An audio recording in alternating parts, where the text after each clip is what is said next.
Hello, this is Mrs. Brown, and today we're talking about simplifying radical expressions. So the first thing is, what is a radical expression? Basically, it's just an expression that contains a radical, like a square root sign. Remember that the radicand we talked about last time is the expression, I forgot the ION there, the expression under the radical sign. So in this case, the example 45x squared is the radicand. And as we're looking at it, what do we mean by simplest form? Now, if we were talking about a fraction, you think back to, say, like when you had something like 4/20ths and you were asked to simplify, you could simplify that to 2/10, but that's not the simplest form because there's still a common factor. So you would simplify that down to 1/5. And that would be equivalent to 4/20ths, and that would be in simplest form. Now, when we're talking about a radical expression, there's some particular rules that we have to follow. The radicand, so the number underneath, has no perfect square factors other than 1. Because remember, 1's a perfect square, but that doesn't really help me simplify anything, because I could divide both of these by 1 and it's still going to be 1/5. So the radicand has no perfect squares. So like 4 doesn't go into it, 9 doesn't go into it, etc. Okay, and it does not contain a fraction, so we're not allowed to leave a fraction under the square root sign. And no radicals can be in the denominator, and we'll look at that. So you can't have a denominator with a square root in it, and we'll look at how to deal with that in a little bit. Okay, so I gave you some examples. Simplest form, like 4√3, or the square root of 7 divided by 2. Notice this denominator is outside of the radical sign, so that's totally cool. I couldn't have 7 divided by 2 underneath the radical sign. Or like in this case, 7 divided by 4. I can't leave it like this because the whole thing's under the radical, but I can have a number underneath. I just can't have a radical in the denominator. Okay, and like 50 is not simplified because 25 is a factor of 50 and 25 is a perfect square. Okay. So, one of the things that I suggest, that I always do when I'm trying to do this kinds of stuff, is to have a list of perfect squares, at least some of them, because it makes it a lot easier if you have something to reference when you're trying to figure these out, because it's easy to forget and get confused as you're thinking about all of these different rules. And so I would just make a quick list of some of the perfect squares. Like 2 squared is 4, 3 squared is 9. You know most of these off the top of your head. 13 squared is 169, and 14 squared is 196. So just having a brief list of some of them. You could go up to 20 if you wanted to, but really for most purposes, you don't need anything past this. Some of the perfect ones, like 30 times 30 and stuff, are kind of good to know. But then when you're talking about a variable, variables with even exponents are perfect squares. And this is where sometimes people get a little bit mixed up. So again, it's good to have a list. Like x squared is x times x, so the square root of x squared is x. X to the fourth is x squared times x squared, which means the square root of x to the fourth is x squared. X to the sixth is x to the third times x to the third. Now remember your product rule. If I'm multiplying variables, like you have the same base, I can add the exponent. So 3 plus 3 is 6, and that's why the square root. So just keeping that in mind. Here you get 8 to the x to the 8th power is 4 times 4, and so on. It doesn't matter what the variable is as long as it's the same variable. Just making sure that you have a list of that, because that's pretty much the number one place where people struggle with this, is getting the right exponents when they're simplifying variables with exponents. Okay. Remember, you can pause and write stuff down if you need to. So today we're going to talk about the product property of square roots. And basically that says if I have two things multiplied underneath the radical sign, I can split that into two separate radicals and it's going to come out the same. So here's an example of that happening. If I have 25 times 4, aka 100, that's the same as the square root of 25 times the square root of 4. The square root of 25 is 5, the square root of 4 is 2, and 5 times 2 is 10. Or if you look, 5 times 4 is 100, and the square root would be 10. So it makes it easier for us to simplify some stuff using this basic idea that if I multiply it under here, I can multiply it in separate boxes as well. So let's look at some examples. One of the ways you could do this is write out the whole prime factorization, but for me at least, I find it a lot easier looking at perfect squares. Like this one, what's sticking out?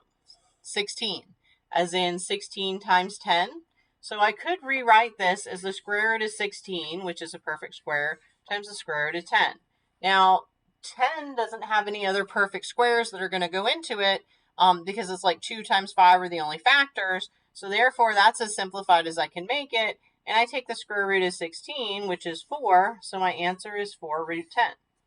Okay. If I take a look at 108.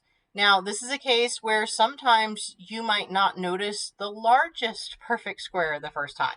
You might look at that and be like, okay, wait a minute. I know 9 times 12. That's a good one, right? Okay, well, 9 is a perfect square, but here's the thing. 12 also has a perfect square that divides into it. It's 4 times 3.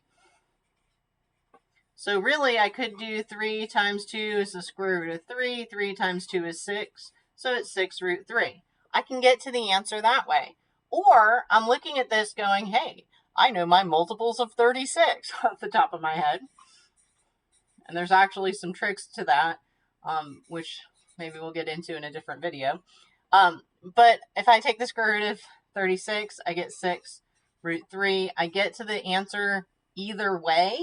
It just depends, again, a lot of what my knowledge is and how comfortable I am with multiplication and really kind of seeing those patterns, okay? So if I look at this one, the first thing that pops out, it's divisible by 4. Well, maybe I noticed nothing else, so let's go with 4, okay? 4 goes into 8 twice and twice, so that's 22. And the factors of 22 are 2 and 11. There's no perfect squares other than 1, so therefore that is as simplified as I can make it. So I take the square root of 4, which is 2, so it's 2 root 22 is my answer. Okay, 360, again, it ends in 10, which is nice. Because I noticed, like I did here, 16 was a perfect square, 36 is a perfect square. So I'm going to take 36 times the square root of 10.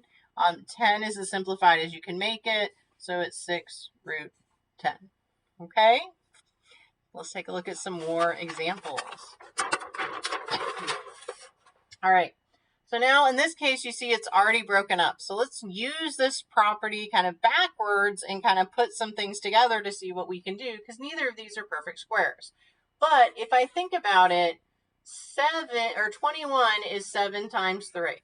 So if I were to rewrite this as 7 times 7 times 3 like that, then I can actually pull out 7 times 7.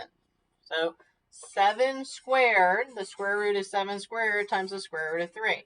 Well, the square root of 7 squared is 7, because this would be 49, and the square root of 49 is 7. So this answer is 7 root 3. Okay? So let's look at here. Again, I'm kind of looking, I know 4 will come out of 8, so let's make that 2 times 4. And with a 6, I know this is 2 times 3. So as I look, I can make this 2 squared, and I've got a 4.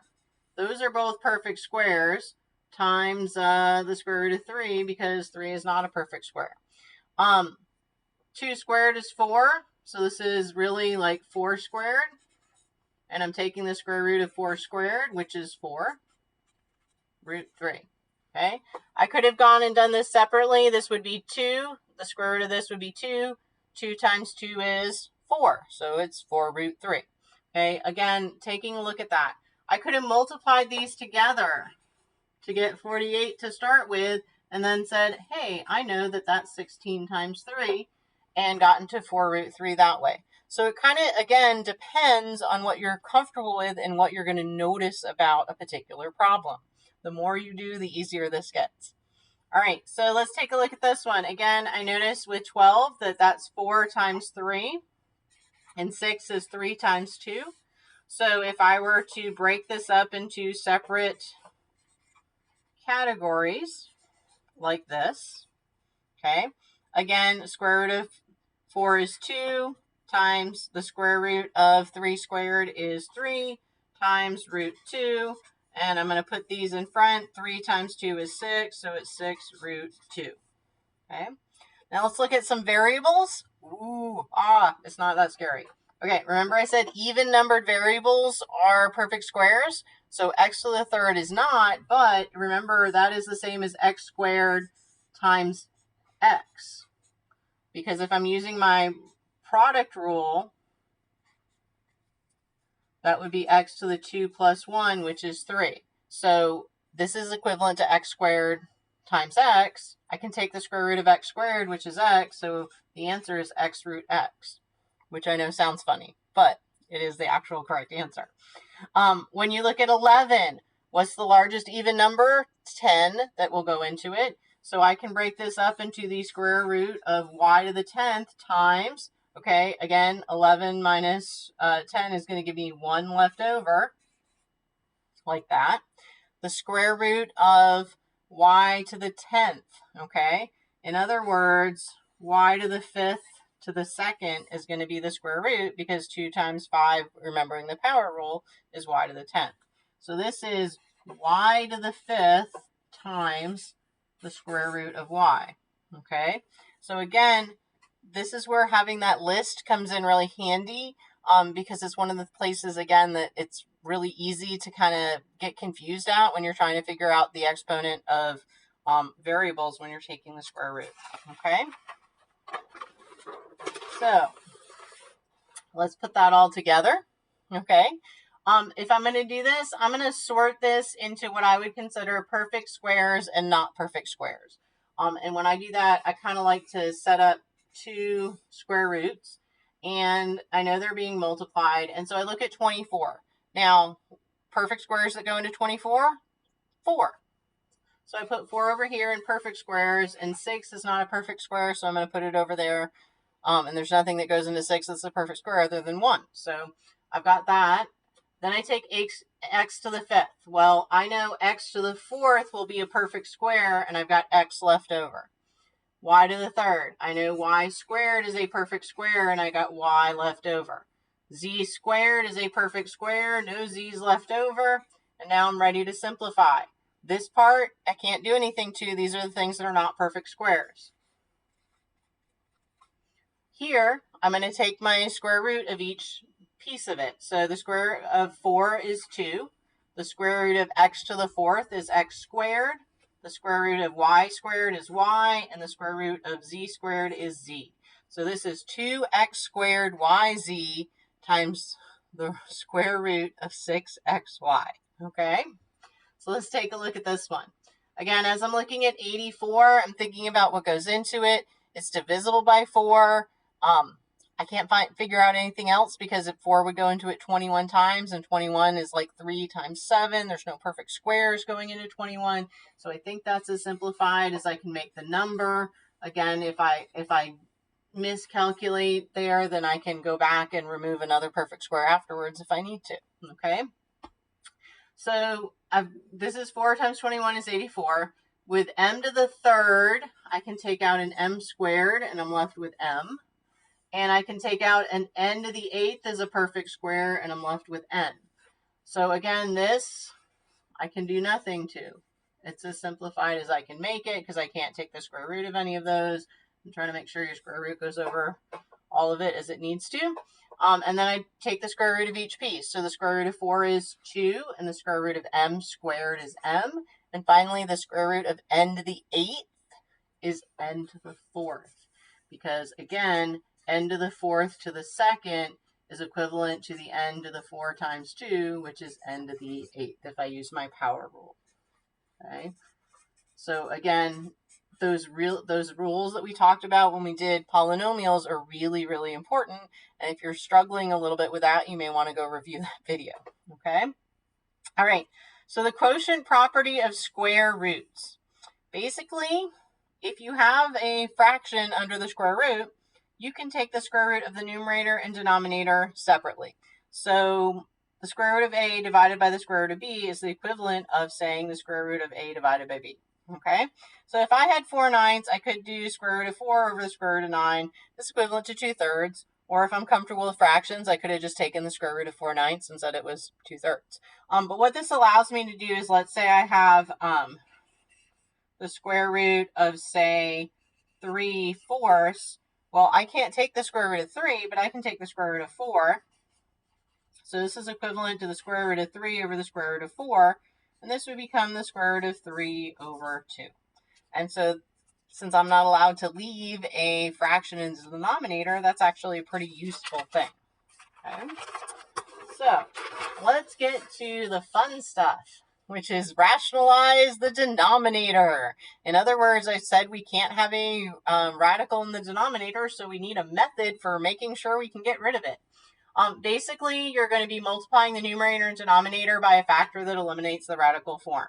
Okay, that's a really fancy way of saying, hey, look, there's a square root in the denominator. So we're going to multiply it by 1, which is the square root over itself, because any number over itself is 1. So we're not changing the value at all, but then we can get rid of this denominator because the square root of 2 times the square root of 2 is going to be 2.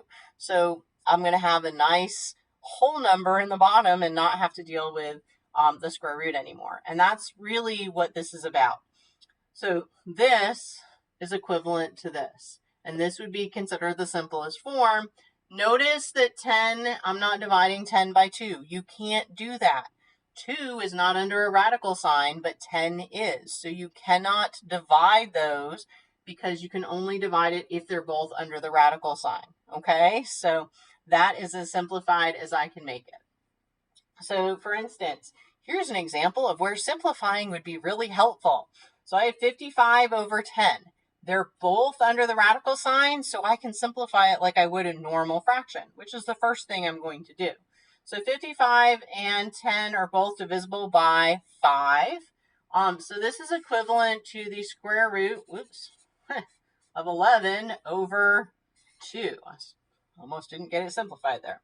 All right, and so if I were to change this to the square root of 11 over the square root of 2, I want to get this out of the denominator, so it's simplified. So the denominator is the square root of 2, so I multiply them both by the square root of 2. The square root of 2 times the square root of 2 is basically going to give me the square root of 4. And the square root of 11 times the square root of 2 is 22. I can take the square root of 4 is 2. I can't take the square root of 22. So there it is. That's what's left. Okay, the square root of 22 over 2. So I look at this one. I've got 4 and 5. I can simplify this actually. So it's 4/5. The square root of 4 over the square root of 5. Again, I look at my denominator. I'm not allowed to have a square root of 5 in the denominator, but this is actually just 2. I can take that square root. So I'm going to multiply by the square root of 5 over the square root of 5 because that equals 1 and I'm not changing the value. The square root of 5 times the square root of 5 gives me the square root of 25. I'm not actually going to multiply these two because I'm going to take the square root of 4 squared, which is 2, root 5. And then I can just take the square root of 25. So 2 root 5 over 5 is the correct answer for that. So again, you can simplify by multiplying the whatever the radical is in the denominator here by over itself, and that's considered the simplest form. And I know you're probably going, well, that looks way simpler. But again, we're not allowed to leave it that way. That's one of the rules. And so this is the simplest form. Okay? All right, so we're going to expand on that idea. The first thing we want to talk about is the difference of squares. So if I have x plus 7 and x minus 7, remember that if I multiply those out, the middle term disappears because you get a plus 7x and a minus 7x. So really, it's just the two terms squared. So x squared minus 7 squared, which is x squared minus 49. But with radicals, we have a very similar idea. It's called conjugates, which is binomials where basically you have a radical with this one's plus and one's subtraction, but notice that the numbers, the terms are going to be the same. So here's an example. I've got 3 plus the square root of 5 times 3 minus the square root of 5. Those are conjugates, okay? This is equal to 3 squared minus the square